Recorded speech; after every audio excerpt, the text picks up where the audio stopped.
Welcome to Modern Musings, conversations with the maiden, mother, and crone, looking at ourselves and the world through the lens of the 21st century. Hi, and welcome back. This is Cindy Murray, and I am here. They're cracking me up today. They're cracking me up. I'm here with Amber Garvin and Kristen Hessler. Hello. What up? And they're like, they're feeling the end of the year, I think is what it is. So they're just cracking me up over here. The topic for today stems from a section in the Eckhart Tolle book. Y'all may be tired of hearing this. I don't know, but this was something that really struck a chord within me. And so I kind of wanted to talk about it. I thought this was a great place to do this at the end of the year. We're kind of wrapping things up and heading into the new year. And it's the concept of the only way to heal the world is to heal yourself. And it comes from a part of why I thought this was an important topic to broach right now is because there is so much strife and anxiety in the world. We've just come through 2 years of COVID, some political unrest, Civil unrest, some of which is still going on. And then we have mass shootings and just all kinds of things. And a lot of us are still reeling from the shock of it all. I talk to people all the time who are living through trauma still from things that have happened in these last 2 years. And also living through trauma that came from their past that was brought back to the surface in the last 2 years. So I was talking to my therapist a while back, and she mentioned that a record number of her patients are dealing with trauma right now, just some kind of either PTSD or anxiety or trauma, from what has happened. And so I thought this was a good place to bring this out, because I know a lot of people are really disgruntled isn't the word. They're just very disturbed by the state of the world around us. And, a lot of people take a lot of things very personally, seeing the unrest in the world, getting really emotional about things that happen. Sometimes we feel kind of helpless. We do. We feel helpless and we don't know what to do. And you can't fix the world. You cannot fix the world. You can only fix yourself. And that's what this whole concept is about. And in fixing yourself, you open up a pathway for others to fix themselves as well. And it's kind of like a chain reaction. You fix yourself, and then you shine a bright light. And in that bright light, others can see the way. Does that make sense? Mm-hmm. Yes, it does. And I think that's a lot of some of what I learned from the Eckhart Tolle stuff. And you're not fixing yourself in order to fix the world, but when you fix yourself, you become less anxious about the state of the world. Because once you've fixed yourself, then you actually do come to realize that you cannot fix the world. And it's not really your place to fix the world. Does that make sense? But you're also not contributing to the negative. But you're not contributing to the yes, you're absolutely right. If you don't fix yourself, then you're just putting that negative energy out there, which is just making the world worse as a whole. It is. And, there's a concept of, that people use sometimes. They say, if you're not part of the solution, you're part of the problem. You are part of the problem. So, if you recognize inequalities in the world, if you recognize wasteful consumerism or wasting resources or whatever, if you are not actively trying to create a solution for that, then you are equally to blame for the problem, because then you are complacent, at the very least complacent, Yeah, and allowing it to continue. So, and that, I think that goes through a lot of different topics of our lives, the civil rights, just this, all kinds of things.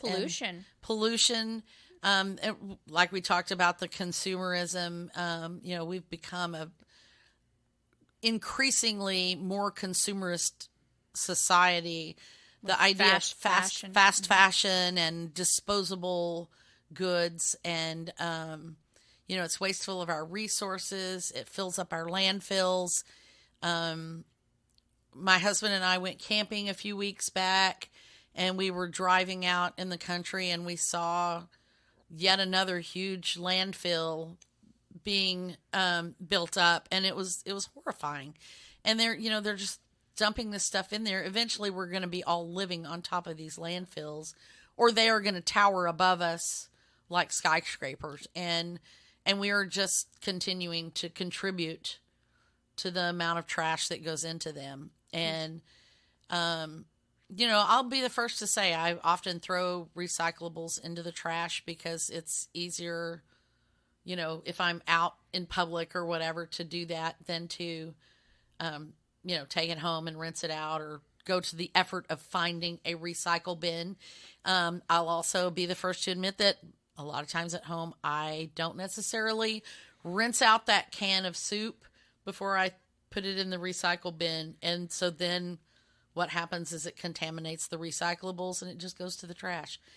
And I feel guilty about that. I think I need to work harder on making sure I rinse and dry all my recyclables, and keep the paper separated from the food product stuff. Right, because you can't go out on the street corner and picket and complain that we're not treating the earth properly if right you You're can't not get your doing it recycling yourself. under Right. control. and there's so many problems in our world, and I know I've contributed to them, and it's kind of hard to point the fingers at yourself. It is, but I think we owe it to our world and we owe it to the other people in our world and to future generations to build something that will last. We are almost at the turning point in our society that if we do not control our carbon footprint, we will reach the point of no return. And that means that future generations will not be able to live on this earth.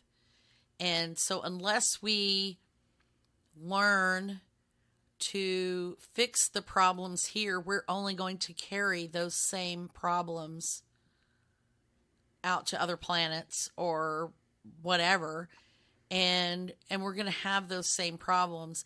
And that's a common theme in like sci-fi, good sci-fi stories, is that mankind is still battling with the same stupid, petty things that we've always dealt with, because we never actually dealt with it. And like I said, I can't make everybody recycle. I can't make everyone respect the rights of women. I can't make everyone look beyond a person's skin color or religion. I can't make our government work together as one cohesive unit without partisanship. But I can do those things myself. And that, I think, is the starting place. Do you have something? Yes. Yes. So I've been sitting here, and I never heard you say the actual phrase. I did. You did? At the beginning. Oh, okay. I just wanted to make sure because I heard you talking about Eckhart Tolle and. Yes. Okay. I just wanted. I was like, when is she gonna pass the baton? I was getting ready to. I know because I was like, "What's the question?" I really did. Yeah, and sadly, I don't really have a question. But I asked you if you had something to add to that, so I'm going to let you pick it up. Right, I am going to pick it up. I wanted to ask that really quick because I was like, well, I need to record you asking that if you hadn't. I did at the beginning as I was kind of going through the thing. So okay, and we can say it more times than that if we want. I'm about to. Yes, so in the phrase, the only way to heal the world is to heal yourself. I see like the part of healing yourself. When we were reading Eckhart Tolle and learning about like the ego and that being inside of you that you name and stuff, healing that person, because I know that ego of mine, whenever it lashes out, it retaliates when it feels attacked or needs to prove itself, right? Its value and its worth and its presence. It affects other people. Yes. Right? And so when I think about it being like contagion, right? If you think about a bad attitude is a contagion, because when you give someone your bad attitude, they turn around and give it to someone else. Exactly. Yes. I was just driving down the road the other day, and I was telling Mom about it because after reading this book, it's so funny because I see people's ego present. Oh, yeah. And I always like to say, don't let your ego drive you to work today, because my ego has often driven me to work now that I've noticed it.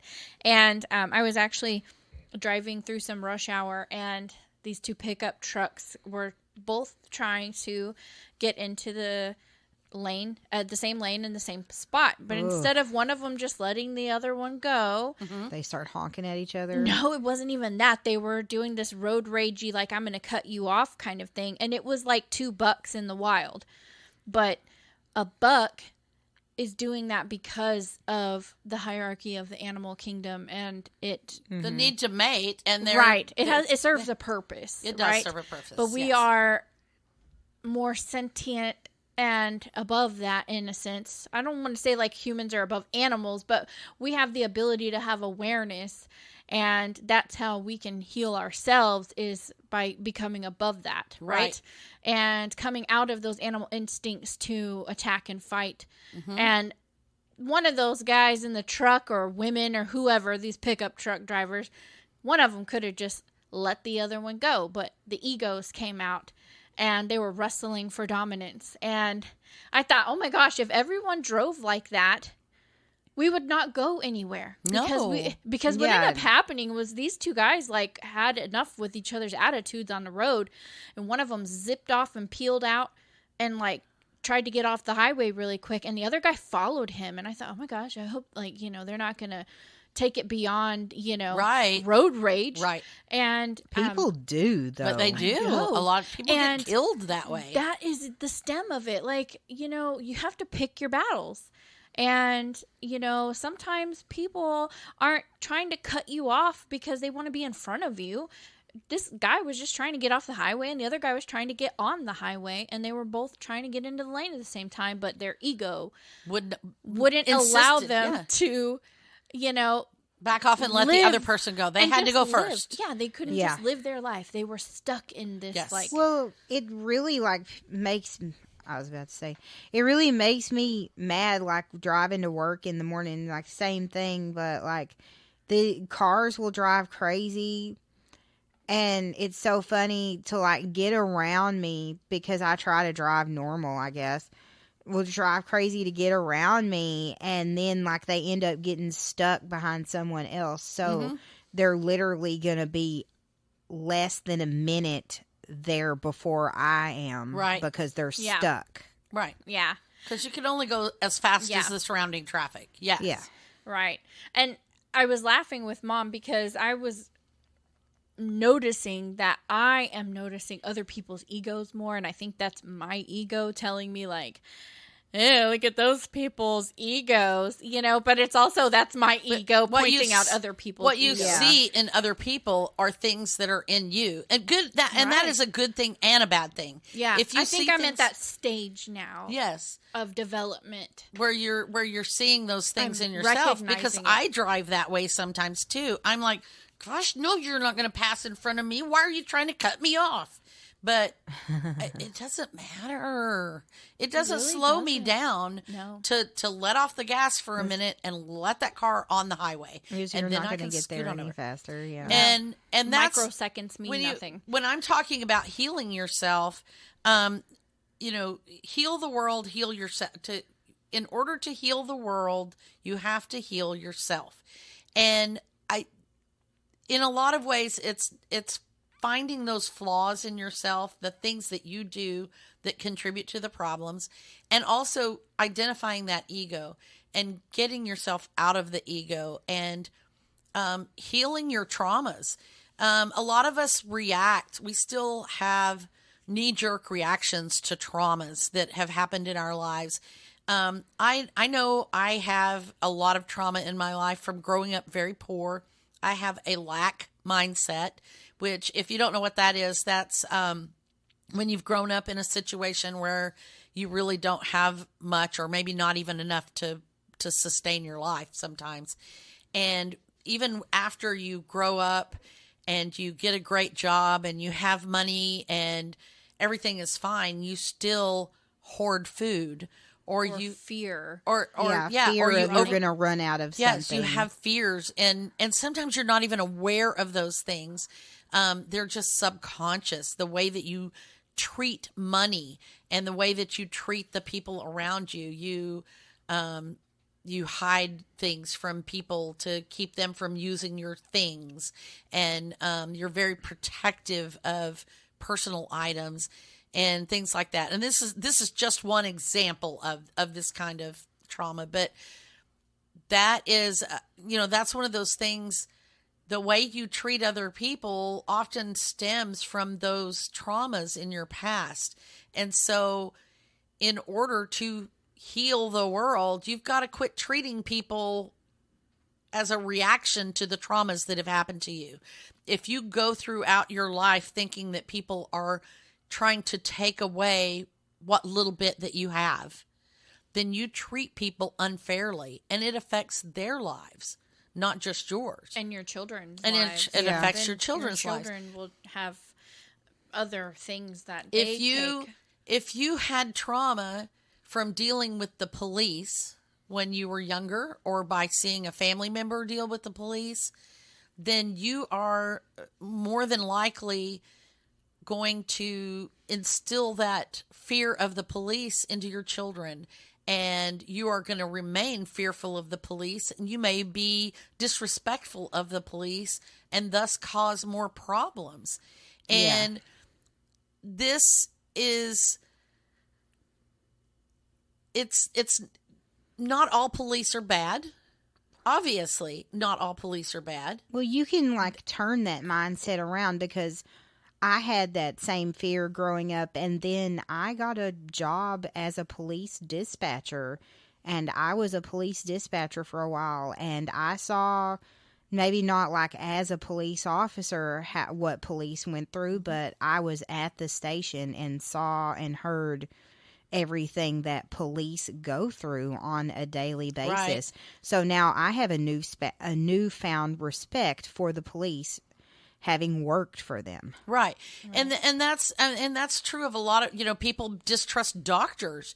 But if you go through your life distrusting doctors and not listening to doctors' advice because you don't trust them, and you teach your children not to trust the doctors, then they're going to grow up not trusting doctors. Maybe you disrespect the doctors.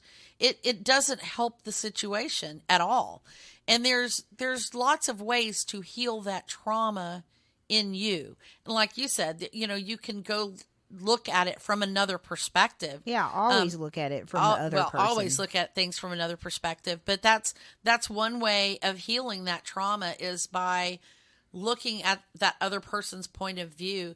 This relates directly to me in that I grew up with a bad childhood situation with my mother.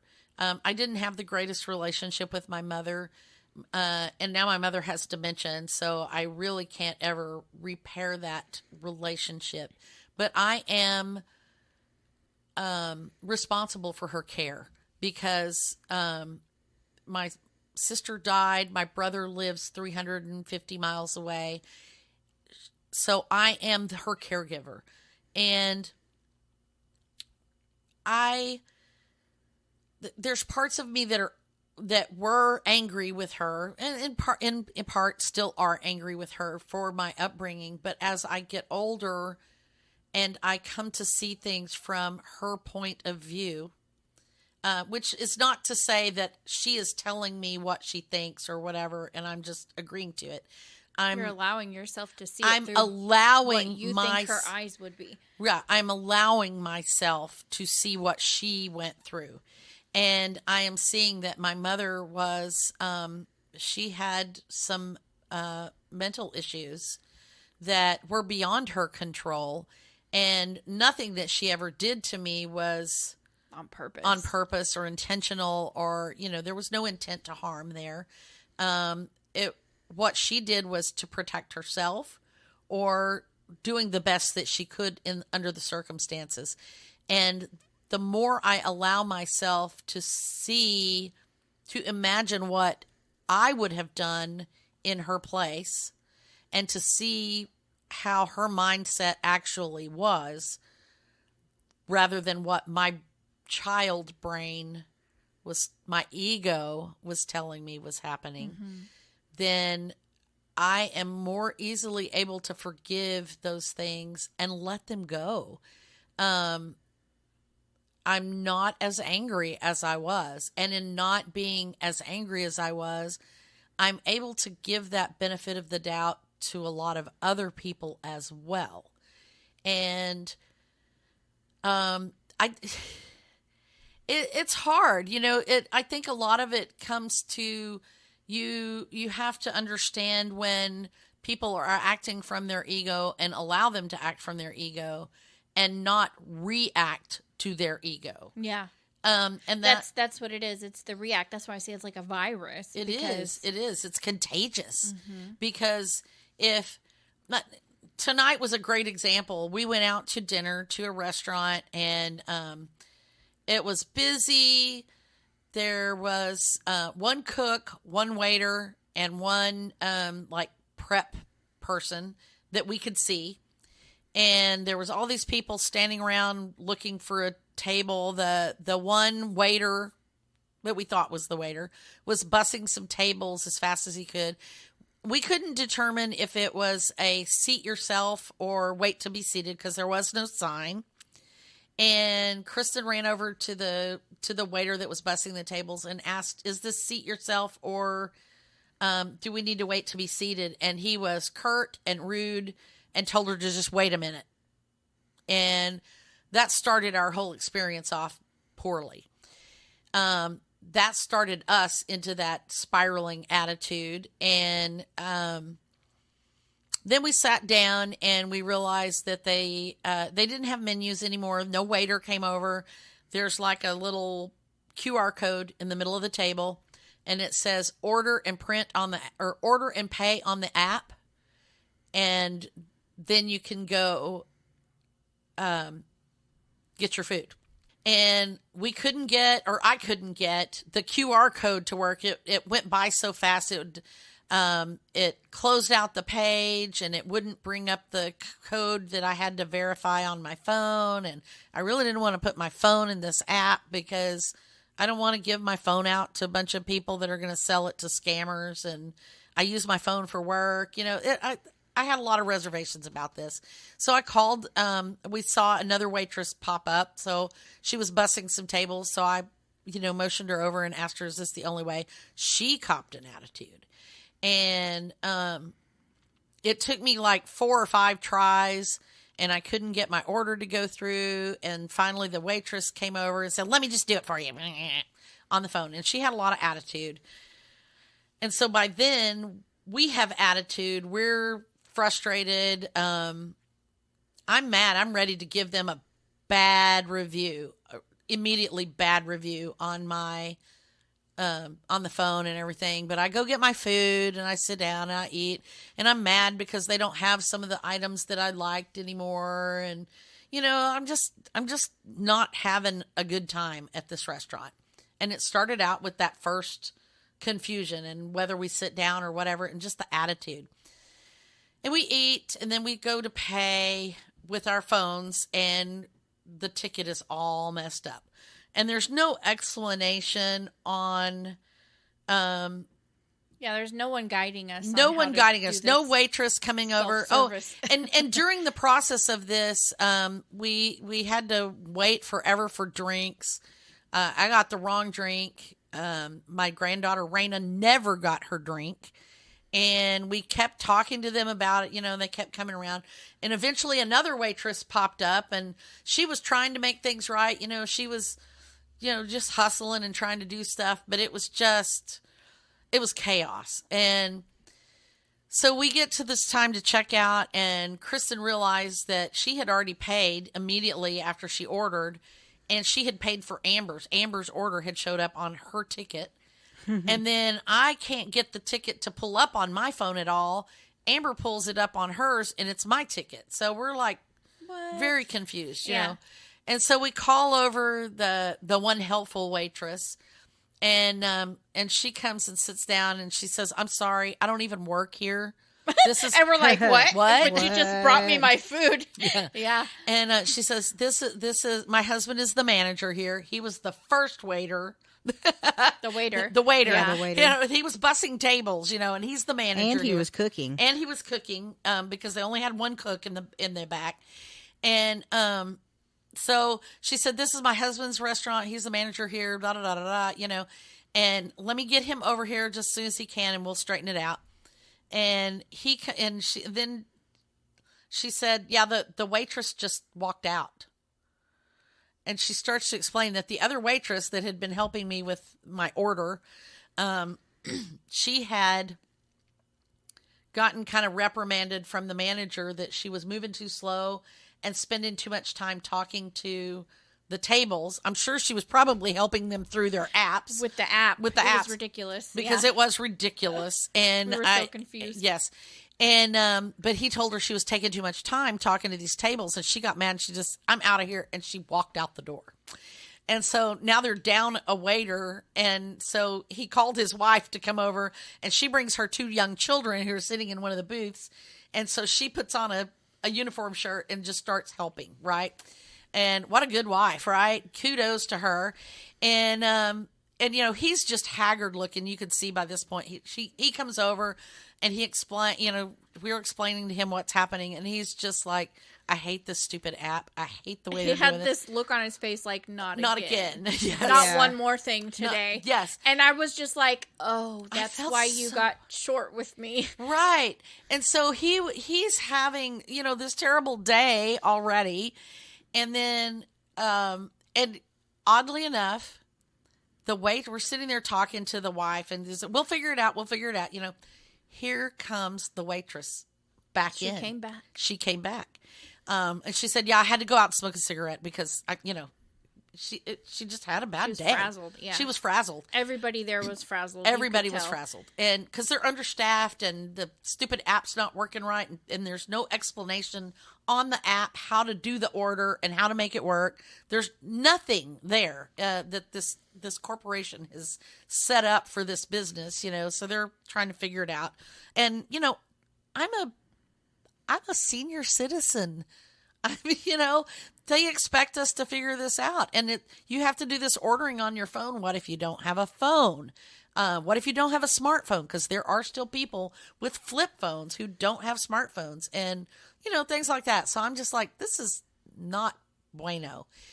But anyway, she comes back in and helps us through it and explains how the app works and everything. It was not self-explanatory at all. And in retrospect, I am definitely going to write a letter to the corporate office of this company and explain to them this experience without placing blame on the waiter or the manager or his wife, because this entirely was not their fault. This was the corporate solution, because they didn't want to. They don't want to pay more waiters to work the tables or whatever, or pay money to put kiosks so you could order at the table. They're just trying to be cheap, and it doesn't work. And the poor people in this restaurant are getting the brunt of it. And we started out mad at them because they were mad at us, but they're really not mad at us. They're frazzled. And it's all ego, it's all ego. They were reacting to what they thought was us making demands on them. And then we were reacting because we were frustrated and confused. Yes. And so, it's a bunch of just tug of war, when all it could have taken was a 5-second, 1 second, I'm bussing this table and then I'll come seat you.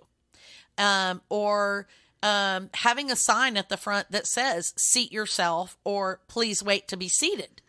That works too. They used to have one there at that restaurant. Mm-hmm.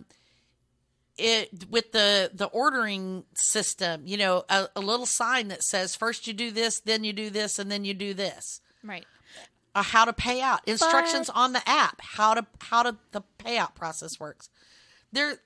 It was very complex and confusing, and she was short with us, and because she's frustrated with things, it just wasn't a good situation. And right, but to get to the point, though, is the whole idea is in order to heal the world, which would be to improve processes and make things. To heal the world, part of that. You have to heal yourself, so you can't expect the corporations to make things better for you and the employees to be better for you. You need to learn patience. I have to learn the patience, and I did in the process of this. We were mad, and I actually I'm a lot more tolerant and forgiving of her now that I know the story of what happened.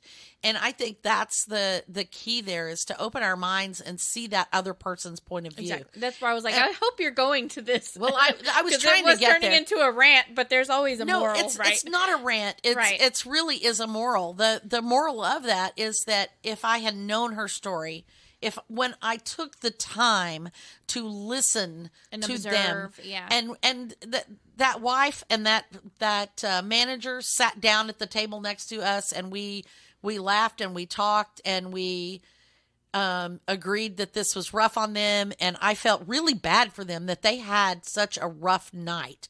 And kudos for this wife for grabbing the kids and coming up and helping her husband.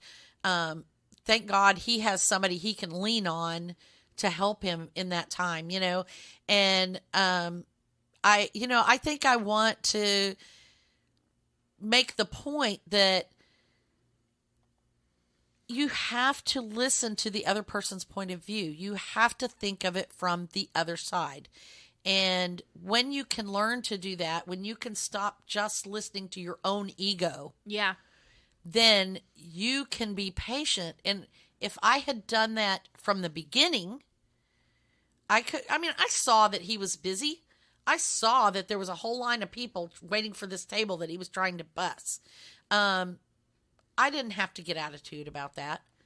And I didn't have to get attitude about the ordering system, although I was frustrated because I didn't know how to work it. But the lesson learned there is to see it from somebody else's point of view, and allow yourself to see it from that other person's point of view. And I think that once I did that, I saw that there was no right or wrong here, not on any of the people in the immediate interaction. It just was. And when you accept things as they are, as Eckhart Tolle often tells us in his book, then it just is. Yeah. Our food was still delicious. My food was delicious. It was, even though they didn't have a couple of the flavors that I like to have, it was still really good. And in the end, the wait service turned out to be good because they were trying, they were hustling. They were out of the milk. That's why they didn't bring the milk. And the girl had walked out of the store. So the other girl didn't know that she hadn't brought the milk and, things like that. So, they probably don't operate on that level every day. It just happened to be a crap day for them. When if you think about it in a restaurant too, there's different types of managers. There's more of the director type managers, and then there's the doer type managers. And there's always something obviously healthy a doer. between. He was a doer. Absolutely, because he was stocking cups, making drinks. He was taking drinks to the bar, which there was no doing one at the everything. bar. He was doing everything. And he was cooking the food too. So if you think about it in that sense, like kudos to him as a manager for seeing the need and the lack in his restaurant and taking the responsibility instead of just telling someone else to do it. And when I write my letter to the corporation, which I definitely will do, I planned to call him out for his efforts to do what he did, and make sure that they know that these people, they need more support. They need more wait staff. I know it's really hard right now. People are having a hard time hiring enough people, but right, and it's not the fault of the other people who did show up. Yes. So we shouldn't take it out on the people that are there, right? Just because service is slow or they're out of certain things, right? It's not the fault of the waitress that the food is coming in. From it's the nature of the world we live in right now. We did make it a point to tell the waitress that my frustration was not with her not taking my order, and I didn't blame her for the app being confusing. I just was confused and didn't know how to work the app because it wasn't working right on my phone. Right. When I just mean in general, because the way the workplace is now, like even at where I work, people have this opportunity. It's a mass exodus. Everyone is getting up from their desk and going to work at another desk for another company because there's jobs available. The pay is great. And everyone is desperate for employees. So everyone's the pay is great jobs. Because they're trying to attract employees to fill these holes. It's very competitive right now. And so every business is short staffed right now because every business has new employees and they're trying to fill in a spot.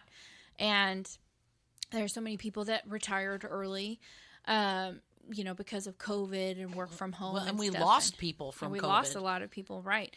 So looking at it from that perspective, just, taking this as a growth experience, you can't take it out on the waitress because, we don't know. Maybe there was another waitress that didn't show up today. Yeah, we don't know. And so she's carrying the burden of two waitresses. So, of course, she walked out to take a smoke break. I wouldn't blame her. And they thought she just walked out on the job. She said, I'm out of here, and left and walked out, Yeah. And so they thought she'd quit. But I can see how, the egos cause like a vibe, and there's a lot of negative egos. If you work in an office place, I'm sure Amber, like working as a teacher that sometimes you get like negative energies and they kind of spread.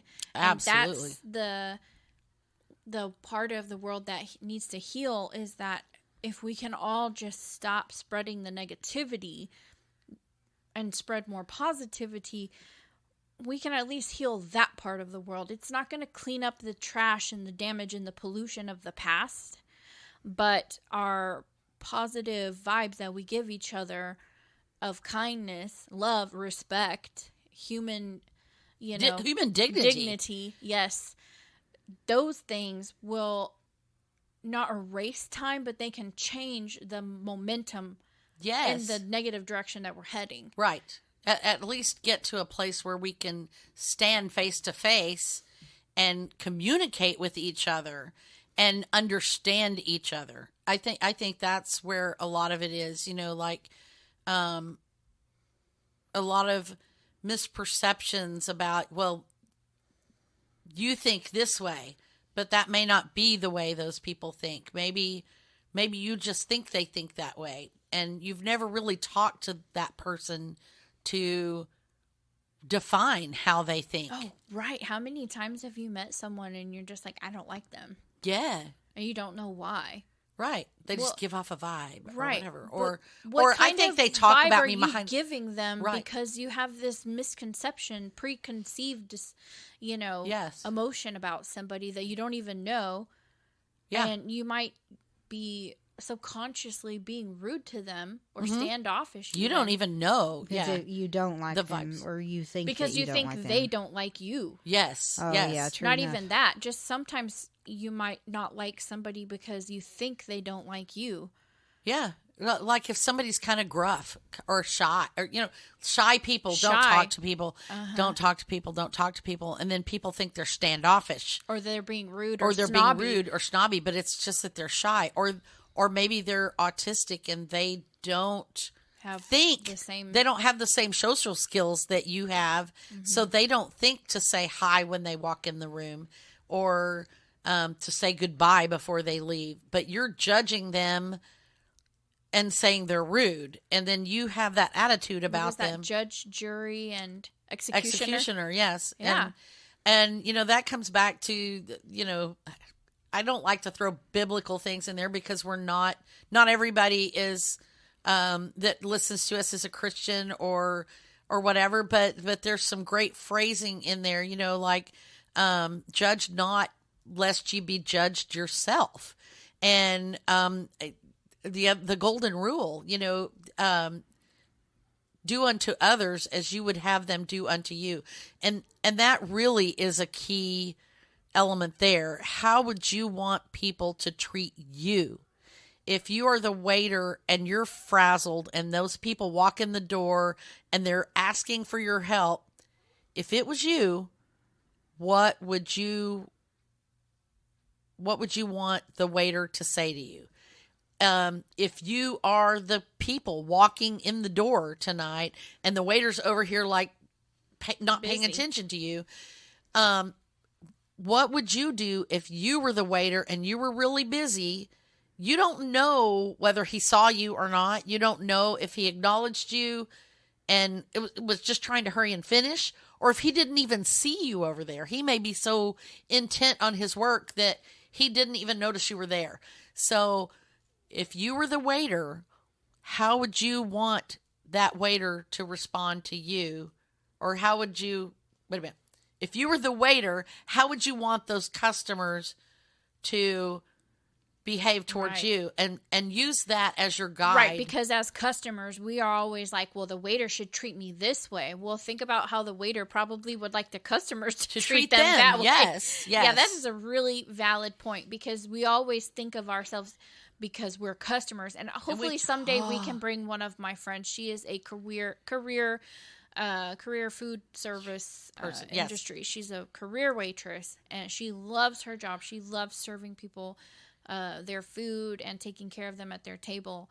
And I hope someday we can bring her on to get like her that. points of view because it's really nice and refreshing to talk to her because she has really valid points coming from her from the other side of the table, Right, literally. right. Yeah. And that's a really good point. I mean, when you go to like the drive-through and stuff, like sometimes I go to Taco Bell and they're just like $5.75, and then I'm like, you're never gonna say hi to me? You know what? Those are the people I smile at. I know. I try to be really And nice to them because when I work in a call center and I get gruff people that call me, I'm like, they just need someone to be really nice to them because Yeah. I don't know what's going on in their life. I tell people to have a nice So day. I have to Yeah. remember that myself too when I go to Taco Bell and they don't give me the welcome to Taco Bell. That's okay. I'm going to give them the welcome to Taco Bell. Yeah.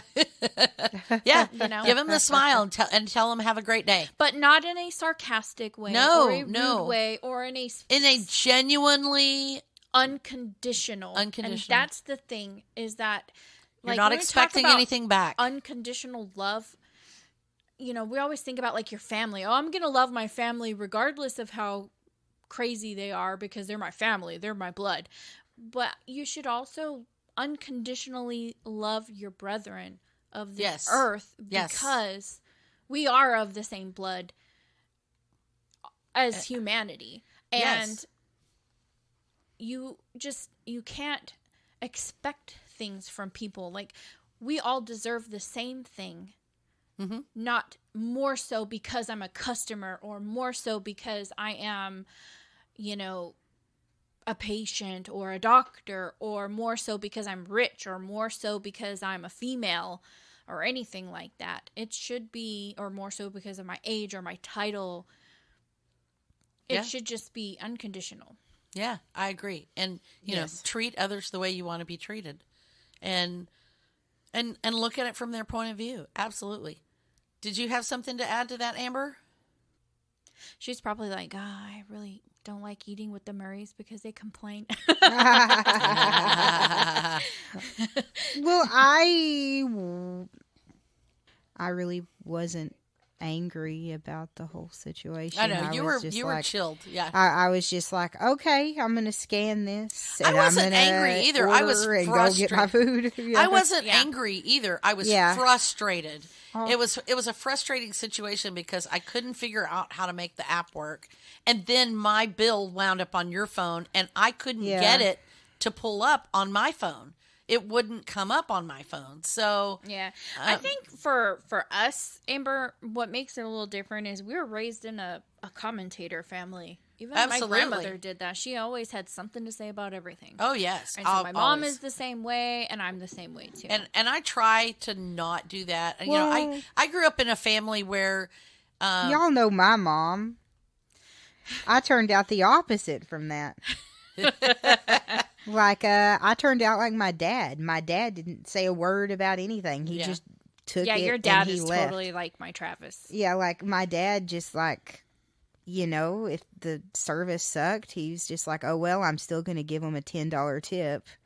Or like, and my dad was like, my mom would like throw trash on the ground or whatever. My dad would pick it up, you know, like my dad was just like the most laid back, chill person I ever met. Like if he was pissed off at me, he wouldn't yell at me or anything like that, you know.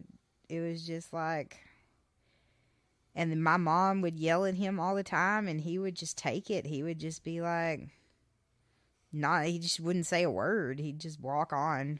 Yeah. He didn't spread the virus. Yeah. And then I don't know. I've just always been one of my bosses at work, you know, always comments on how like I don't like if the classroom is going crazy or whatever, I just, you know, I don't react in the way that they want a teacher to react, like yell at them and scream and get mad and stuff like that. Yeah. Yeah.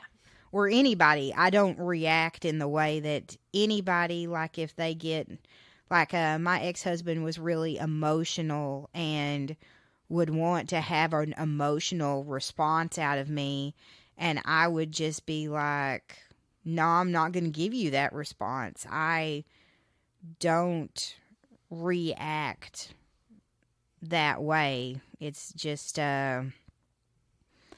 it's not how I react. Now, of course, like a non-emotional response is not always the answer, of course. And I'm not saying that I'm completely, you know, that I'm healed, you know, like, you know, you're saying the only way to heal the world is to heal yourself. I'm not saying that I'm healed, but I know how I don't like people coming at me.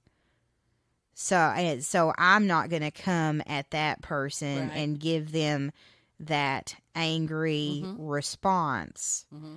So maybe I am doing my part as far as, you know, trying not to put negative energy out there, because I don't like to have that negative energy. I think that it takes away from my positive energy. If that makes sense. I agree. Absolutely it does. And that negative energy doesn't always have to be directed outward either. Sometimes people direct that negative energy inward. And you have to heal that as well.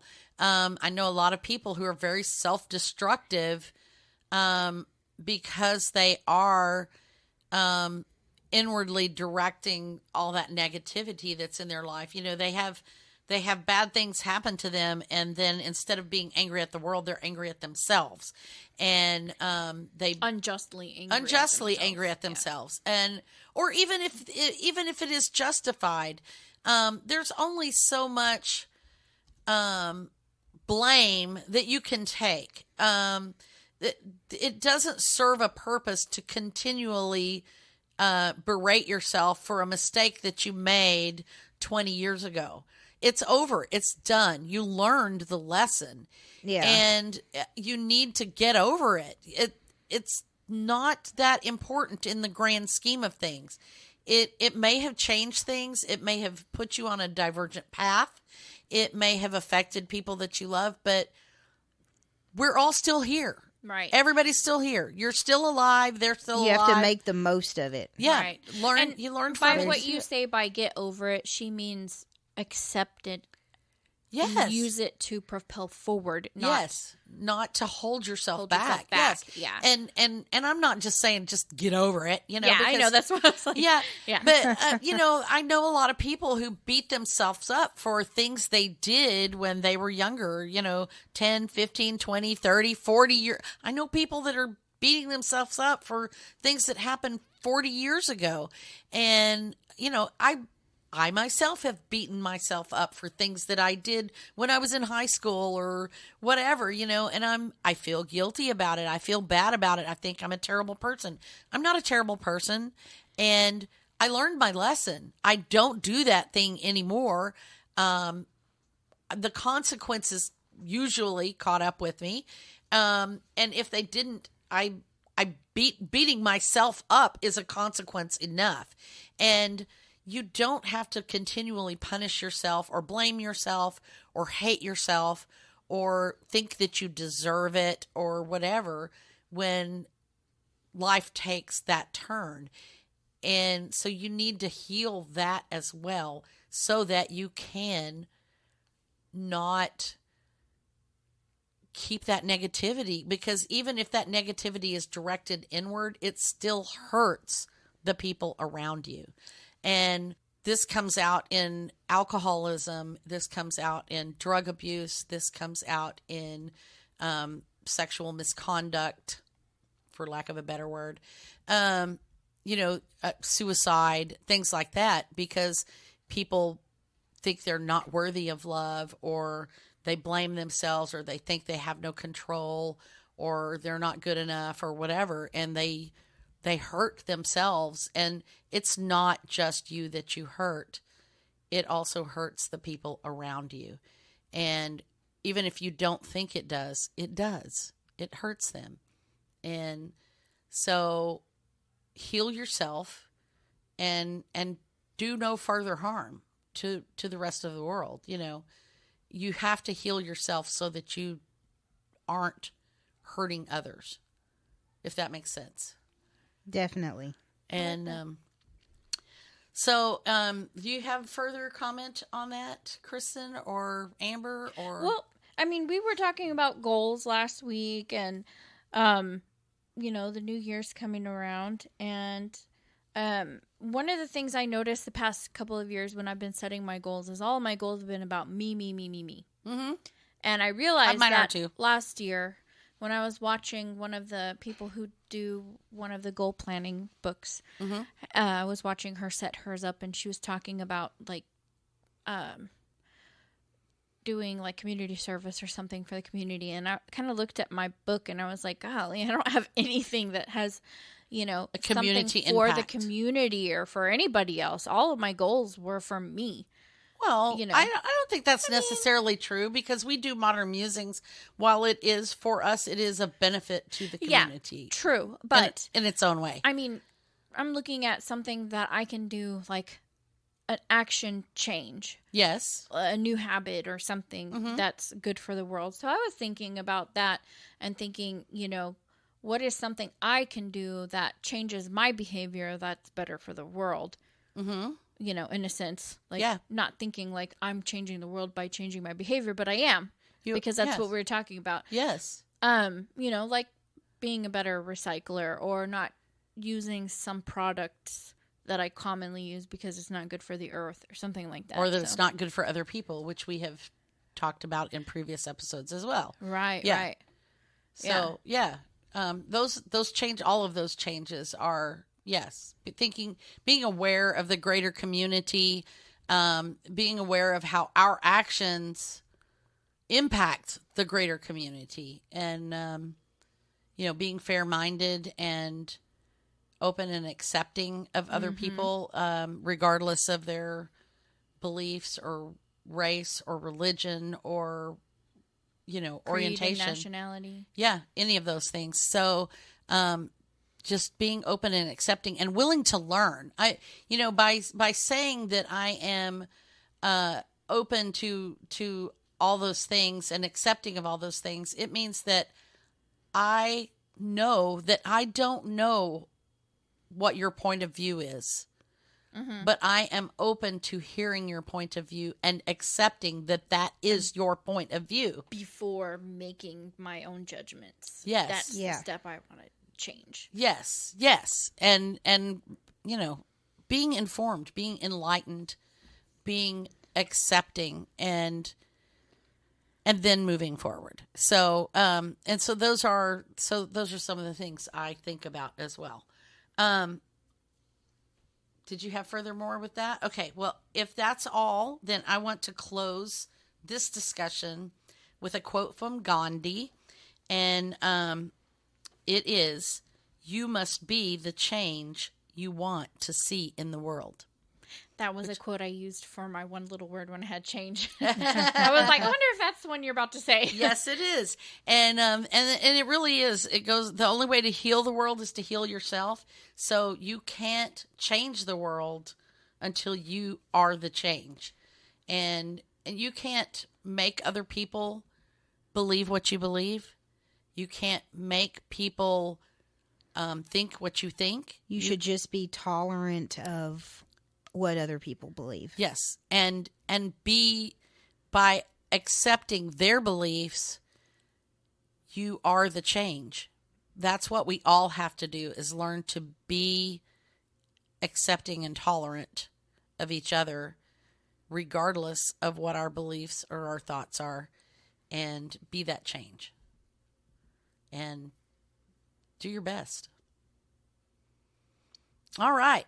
So next week is season 3. We start up season 3, and I had somewhere here. What did I do with it?